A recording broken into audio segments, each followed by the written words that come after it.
नमस्कार दोस्तों, आप सभी का फिर से एक बार स्वागत है हमारे चैनल पर। आज की जो वैकेंसी है वो निकल कर आई है Tata institute of social science की तरफ से। और टोटल जो है 4 पोजीशन के लिए हायरिंग की जा रही है।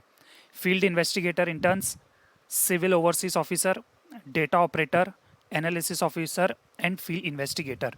और लोकेशन जो है वो रहने वाली है सिंगरौली डिस्ट्रिक्ट, मध्य प्रदेश की।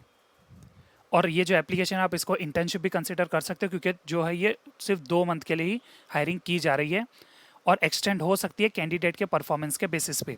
इन केस आपके पास समझो अच्छा खासा नॉलेज, एक्सपीरियंस या आप अच्छा काम कर रहे हो तो ये जो है एक्सटेंड हो सकती है, नहीं तो नहीं होगी, नहीं तो 2 मंथ के लिए हायरिंग की जाएगी आपकी। और जो लास्ट डेट है एप्लीकेशन की वो रखी गई है 7 अप्रैल 2025। आज तारीख है 3, अपने पास टोटल है 4 दिन। तो जो वीडियो देख चुका है अब तक या देख रहा है अप्लाई ज़रूर कर देना, लेकिन वीडियो को एंड तक ज़रूर देखना। About the assessment studies and project in Singrauli क्या रहने वाला है। The national coalfield limited NCL has commissioned a study to the Center for Excellence in Corporate Social Responsibility of Tata Institute of Social Science, Mumbai, to undertake the physical survey or valuation of asset, assess and measure the household likely to be affected for its coal mining project। जो काम जो आपका होगा वो coal mining से related होगा। आपको जो है फिजिकल सर्वे करना पड़ेगा, जो भी इनके असेट वगैरह होंगे उनके वैल्यूएशन निकालना पड़ेगा और मेजरमेंट करना पड़ेगा हाउस होल्ड्स का। कहाँ पे? सिंगरौली डिस्ट्रिक्ट, मध्य प्रदेश। स्टार्टिंग में भी मैं आपको बता चुका हूँ। तो जो मध्य प्रदेश से बिलोंग करते हैं लगभग वही अप्लाई करना, क्योंकि अगर आप इन केस बाहर से हो तो उनके लिए क्या है वो चीज़ें बता देता हूँ आगे। तो टोटल मैंने आपको कहा था 4 वैकेंसीज अवेलेबल है। सबसे पहले जो है वो है फील्ड इन्वेस्टिगेटर की जॉब, जिसमें पोजीशन जो है 50 पोजीशंस है। मतलब अच्छी खासी हायरिंग है, सिर्फ 2 मंथ के लिए भी। ड्यूरेशन जो है वो मई और जून में रहने वाला है, क्योंकि 7 अप्रैल को लास्ट डेट है। तो जो इंटर्नशिप वगैरह स्टार्ट है वो नेक्स्ट मंथ से हो जाएगी। इसमें आपको पे कितना मिलने वाला है? 20 से 25 हज़ार आपको मिल जाएंगे इसमें। और in addition to remuneration amount, accommodation, food और field work travel arrangement will be arrange by TISS। तो जो भी आपका एक्स्ट्रा खर्चा होगा, शायद चाहे वो एकोमोडेशन का हो, रहने के लिए हो, खाने का हो, या जो फील्ड वर्क आपको मिलेगा उसका जो ट्रैवल अलाउंस है वो सारा आपको इन एडिशन उसके मिल जाएगा। मतलब 20 से 25 हज़ार के ऊपर वो आपको मिल जाएगा। दूसरी जो पोजीशन है वो है सिविल ओवरसीज ऑफिसर की। इसमें पोजीशन जो है वो 10 पोजीशन ही है और ये भी 2 मंथ के लिए रखी गई है। और इसमें आपको जो है पैसा वो 25,000 टू 30,000 सैलरी आपको इन हैंड मिल जाएगी। तीसरी जो है वो है डेटा एंट्री और ऑपरेटर एनालिस्ट की जॉब। उसमें वो वैकेंसीज है 5 ही, और उसकी भी आपको जो है सैलरी मिल जाएगी 25 टू 30 के।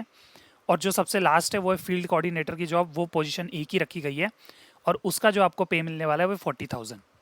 तो आप अभी पोजीशन, अमाउंट, ड्यूरेशन और क्या आपको एक्स्ट्रा मिलेगा वो सब चीज़ें समझ चुके होंगे। बढ़ते आगे, अभी आप थोड़ा नीचे और जाओगे एडवर्टाइजमेंट के, तो आपको जो ये चारों वैकेंसीज जो थी यहाँ पे, इनके अलग अलग आपको एलिजिबिलिटी क्राइटेरिया और क्या रोल्स एंड रिस्पॉन्सिबिलिटी रहने वाली वो सारी चीज़ें देखने आपको मिल जाएगी। मैं सबसे पहले मेन चीज़ की पढ़ लेता हूँ जिसकी वैकेंसी 50 अवेलेबल है, ताकि ये जो आधे से ज़्यादा जो लोग वीडियो देख रहे हैं उनके अंदर एक थोड़ा मोटिवेशन आए कि हमें सिलेक्शन मिल सकता है इसमें। तो फील्ड इन्वेस्टिगेटर की जो जॉब है उसमें जो एलिजिबिलिटी क्राइटेरिया रखी गई है वो है any graduate in social science, science, engineering, preferably post graduate. In case आपने पोस्ट ग्रेजुएशन किया हुआ है तो आपको प्रेफरेंस मिला जाएगा, लेकिन इन केस आपने ग्रेजुएशन ही कंप्लीट किया तो भी कोई बात नहीं, अप्लाई कर देना। Ability to undertake field work and household community survey work, understanding on land property market. आपको थोड़ी ज़मीन वगैरह की जानकारी होनी चाहिए, नहीं होगी कोई बात नहीं, आप सीख जाओगे वहाँ पे जाके। Ability to evaluate household asset, ये भी सीख जाओगे। फ्लुएंट इन हिंदी स्पीकिंग, आपको हिंदी लैंग्वेज आनी चाहिए। लगभग मोस्टली आप अगर देखोगे इंटर्नशिप या जॉब्स में तो इंग्लिश लैंग्वेज की रिक्वायरमेंट रखी जाती है, लेकिन यहाँ पे हिंदी की रखी गई है, तो हिंदी आपको आनी चाहिए। Fill out the survey form and complete all necessary documentation accurately. अभी फील्ड इन्वेस्टिगेटर की जॉब क्या होगी, आपको जो है डॉक्यूमेंटेशन वगैरह जो है उसको प्रॉपरली कंप्लीट करना होगा और सर्वे फॉर्म आपको फिल करना पड़ेगा। Assist the NCL team leader, आपको जो टीम लीडर असाइन किया जाएगा उनको असिस्ट करना होगा। किसके लिए? जो हाउसेज वगैरह आपको जो वैल्यूएशन निकालने दिया जाएगा उन सबको लोकेट करने में। Support the civil overseer in measuring structures as required. Verify and finalize survey detail with the NCL team leader. मतलब लगभग आपको मैं मोटा मोटी बता देता हूँ, ज़मीन से रिलेटेड काम होगा, डॉक्यूमेंटेशन, फॉर्म सर्वे फिल करना होगा। जो आपको लीडर असाइन होगा उसके साथ आपको घर घर जाके या जो जो ज़मीन होगी वहाँ पर जाके आपको सर्वे करना पड़ेगा। तो मेन जॉब जो है वो रहने वाली है। ऐसे आप चाहे तो बाकी 3 की भी जो है रोल्स एंड रिस्पॉन्सिबिलिटी पढ़ सकते, फटाफट हम पढ़ के ख़त्म कर देते। जो सिविल ओवरसीयर ऑफिसर की जो वैकेंसी है उसकी भी एलिजिबिलिटी क्राइटेरिया क्या है? ग्रेजुएशन होनी चाहिए सिविल इंजीनियरिंग में, या पोस्ट ग्रेजुएशन होनी चाहिए सोशल साइंस, साइंस और इंजीनियरिंग में। सेम एलिजिबिलिटी क्राइटेरिया है, प्रॉपर्टी और या लैंड से रिलेटेड आपको नॉलेज होना चाहिए, इंग्लिश आपको आनी चाहिए, हिंदी आपको आनी चाहिए, ability to evaluate household asset. Roles and responsibility इसमें भी सेम रहने वाली है। और जो डेटा एंट्री की जॉब है इसमें भी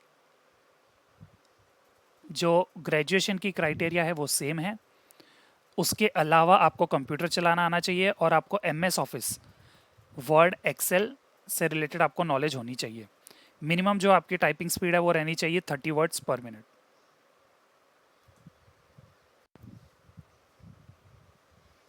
जो डेटा आपको दिया जाएगा आपको उसको एंट्री करना होगा और वेरीफाई करना पड़ेगा बिफोर एंट्री के।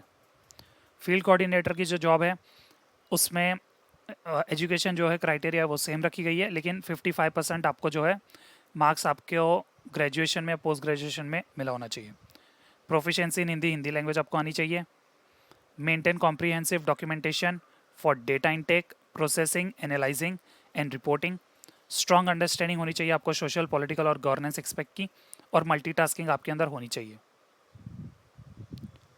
और ये अदर कंडीशन जो है वो आप एक बार पढ़ लेना फॉर्म भरने से पहले। अब आपको अप्लाई कैसे करना है देखो, जो मेन मुद्दे की बात ये, candidates are requested to send their CV and application to recruiter CECSR@TISS.ac.in। इस वाली ID पे आपको आपका CV भेजना होगा और एप्लीकेशन भेजना होगा। एप्लीकेशन की सब्जेक्ट लाइन क्या होगी? Application for the post that you are interested for.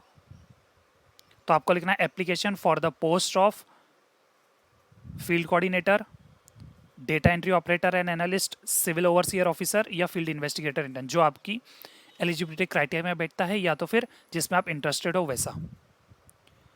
और आपको 7 तारीख के पहले पहले इसको भर देना है। Only shortlisted candidate will be contacted for an online interview. और एप्लीकेशन और आपके CV के बेसिस पे जो जो कैंडिडेट शॉर्टलिस्ट होंगे उनको 14 या 15 अप्रैल को उनका ऑनलाइन इंटरव्यू होगा और उनको Gmail पर ही अपडेट कर दिया जाएगा कि इनकेस आप शॉर्टलिस्ट हुए हो कि नहीं। नो ईमेल और correspondence will be entertained from non shortlisted candidate. In case आप सेलेक्ट नहीं होते हो तो आपको कोई भी जो है मेल नहीं आएगा। मतलब मेल आपको अगर 14 के पहले पहले नहीं आए तो आप मतलब सेलेक्ट नहीं हुए हो। और निराश मत होना, वैकेंसीज बहुत निकल कर आती रहती है तो और आती रहेगी, लेकिन जो जो अभी वीडियो देख रहे हैं देख चुके हैं तो अप्लाई ज़रूर करना। 14-15 को उनका ऑनलाइन इंटरव्यू होगा तो रेडी रहना और 7 अप्रैल के पहले पहले अप्लाई कर देना। तो चलो करते हैं फिलहाल इस वीडियो को यहीं पे ख़त्म। मिलते हैं आपसे अगली बार, तब तक के लिए धन्यवाद। लेकिन जो जो इसमें सेलेक्ट हो जाएंगे, जिनको ईमेल या मेल आ जाएगा, वो नीचे हमें कमेंट सेक्शन में ज़रूर बताएं। चलिए मिलते हैं अगली बार।